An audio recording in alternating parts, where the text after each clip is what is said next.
Okay, so today we're going to explore all 6 trig ratios. Right? There's only 6, because if you think about the number of combinations you could have with 3 sides, 6 is what you're going to get. So 3 of these we should know. So we talked about this the other way. We know the sine, which is spelled S-I-N-E, it's abbreviated S-I-N, of theta, which is just an unknown angle, is the opposite side length divided by the hypotenuse length. The cosine of theta is the adjacent over the hypotenuse. The tangent is the opposite over the adjacent. And there's another way we're going to describe that later, but opposite over adjacent for now with right triangles. And then we have the 3, sometimes call these the reciprocal identities, because they are the 3 that we know, and it's just their reciprocal, right? You take opposite over hypotenuse, you flip it, you get hypotenuse over opposite. That's called your cosecant. It's spelled cosecant, but it's abbreviated CSC of theta. Secant is the reciprocal of cosine. It's the hypotenuse over the adjacent. So you might notice in a right triangle, these will always be larger than 1, right? Because they're reciprocals. And then the cotangent is the reciprocal of the tangent. Right? So it's the adjacent over the opposite. And these are rules that we have to know. Okay, so personally, I always think that these 2 go together because it seems really nice when it goes with the one tangent and cotangent. That kind of makes sense. And then I think, well, unfortunately, you have an S and a C go together, right? And you have a C and an S go together, right? Because we know these already, correct? So what I'll typically do is I hardly ever find a cosecant value. I almost always find the sine value and then flip it, okay? I almost never find a cotangent. I just tend to find a tangent, then I flip it. Same thing with cosine. Now, occasionally, when we start to work with the unit circle, you might have some domain issues, right? Because if you notice, we'll talk about that, but these 4, everything but sine and cosine, you do have domain restrictions. So sometimes you actually have to do work with one of these 3. Okay, but these are the 6 trigonometric functions that we have to know. We have to be able to work with them. Later on next week, we'll talk about how they work in terms of the unit circle. Today, we just want to really reinforce how they work like this. Okay? So, but again, notice that, again, if you want to find the cosecant, you can just flip the sign, right? Just reciprocals. It's a huge, huge thing that we can do here.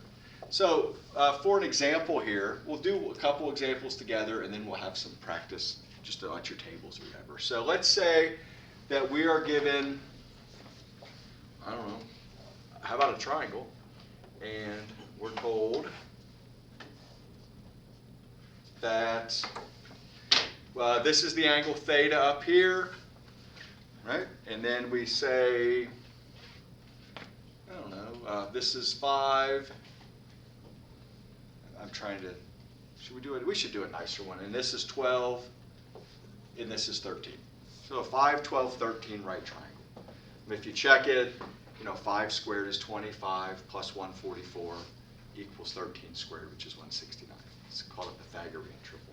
So what we want to do here is we want to give all 6 trig ratios of theta.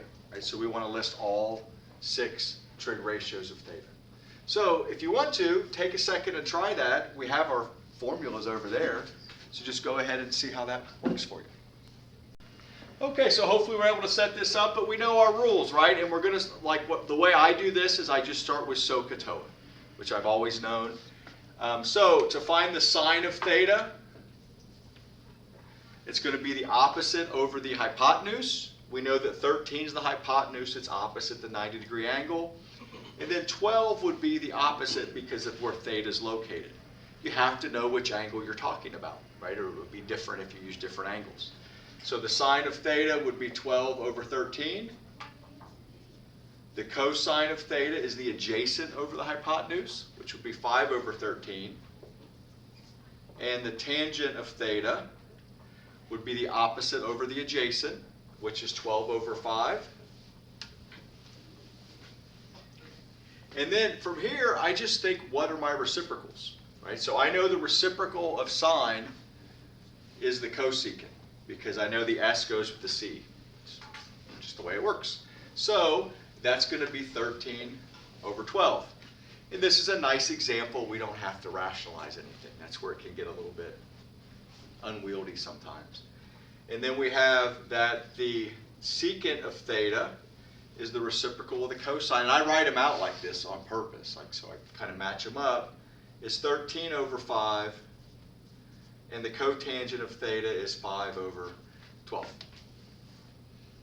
That's it, right? We'll have other relationships between them. Like a real common one is if you do the sine and divide it by the cosine, you get the tangent. That's one that you will want to know there. And then if you do the other way, you get the cotangent. But any questions with that? Not a very challenging example, but let's look at another one. Okay, so for our second example, this is a really common type of problem. We can even extend this technique to when we have negative ratios and all kinds of stuff from the unit circle. This will work. It's kind of just using the fact that we know right triangle trig, and as long as we're mindful of the location later on, this will work. For now, though, we're assuming theta is an acute angle, meaning it's between 0 and 90 degrees, as part of a right triangle. And we're going to find the remaining trig functions. Okay, so to do this one, I always draw a picture here. I just draw a right triangle with an acute angle of theta. So to do that,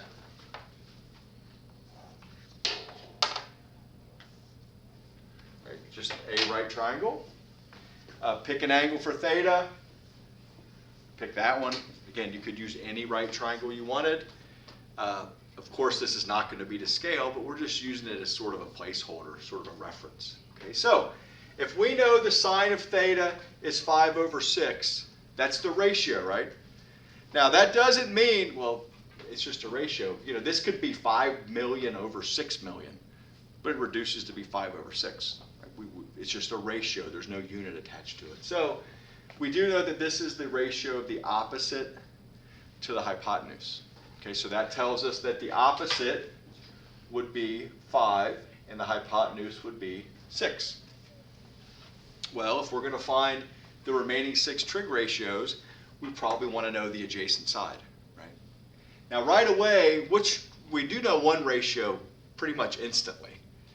If you know the sine, what's its reciprocal? Cosecant. So the cosecant automatically 6/5, right? We know that one right away. But how are we going to find this other side? Yeah, Pythagorean theorem, right? We're going to do Pythagorean theorem. So maybe, I don't know, call it A or X or any variable you want besides theta. Theta would be a bad choice. So we'll get that A squared plus 5 squared equals 6 squared. Getting ahead of myself there. And we get A squared plus 25 equals 36. A squared equals 11. Subtract 25 from each side, 11. So A would be the square root of 11. Since we're dealing with a triangle, we assume all the lengths are positive. Later on, if you use this technique, you might have to adjust some positives and negatives by the time you get to the end. And we'll get there. So I'm going to go ahead and label this as the square root of 11. And now we should be in good shape, right? So we already know what the sine is, but I'm probably just going to write it anyways. It's 5 over 6. And then we know the cosine is the adjacent divided by the hypotenuse. So that would be the square root of 11 over 6. Now for the tangent of theta, well, here we're going to get opposite, which is 5 over the square root of 11, but that's not a good answer, right, because it's not rationalized. We all remember how to rationalize? Going to multiply by radical 11 on top and bottom. So here, let's say it's 5 radical 11 over 11. But leave this here because we're going to use it in just a second. Right? We'll see a little trick here. So we have those 3. Think of those as the big 3, right? Then there's like the other 3. So we know the reciprocal of sine is cosecant, which is 6 over 5. And then the cosine's reciprocal is secant of theta. So we're going to flip it And that gives us 6 over radical 11. But again, we'll rationalize, right? We'll multiply by radical 11 on top and bottom. So 6 radical 11 over 11. And then lastly, for the cotangent of theta, here, if you flip this one, you have to rationalize again, which is not very much fun. But so because we have this one, if you take its reciprocal, right, it's easier to take that reciprocal, and you just get the square root of 11 over 5. Now, if you did take the reciprocal here and then rationalized it again, you would still get here, but we don't want to do that much work. Right? That doesn't seem like something we want to do. So, we good? Any questions here? Pretty, hopefully, something that seems familiar.